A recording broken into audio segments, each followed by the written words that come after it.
Independent Urdu से मैं हूं अरशद चौधरी।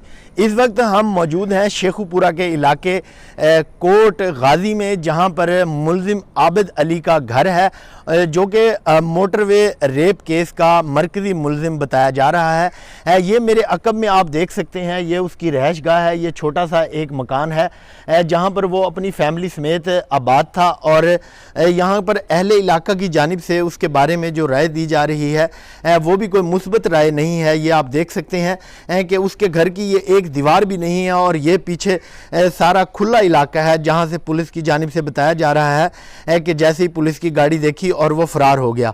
ये छोटा सा 2 या 3 मरले का उसका घर है। यहाँ पर अहले इलाके के मुताबिक वो गुज़श्ता 2.5 साल से रहायश पजीर था। ये देखें, ये इस्तेमाल की अशिया ये जो है वो आप देख सकते हैं, और उसी तरह सामान इस तरह जो पड़ा है जैसे वो छोड़ के गए हैं। ये उनका एक कमरा है, एक ही कमरे का तकरीबन ये घर है, जिसमें ये हर तरफ सामान बिखरा पड़ा है। और यहाँ पर जैसे ही पुलिस ने रेड किया तो वो मुलजिम अपनी बीवी समेत यहाँ से फ़रार होने में कामयाब हो गया।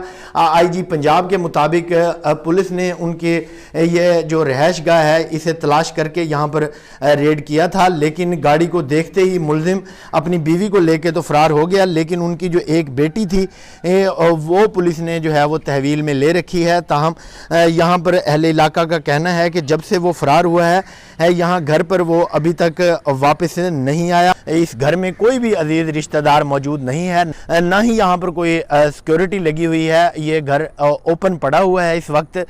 मुलजिम आबिद अली की ये रहायश गाह जो लोग बता रहे हैं कि ये आर्जी तौर पर यहाँ पर वो रहता था।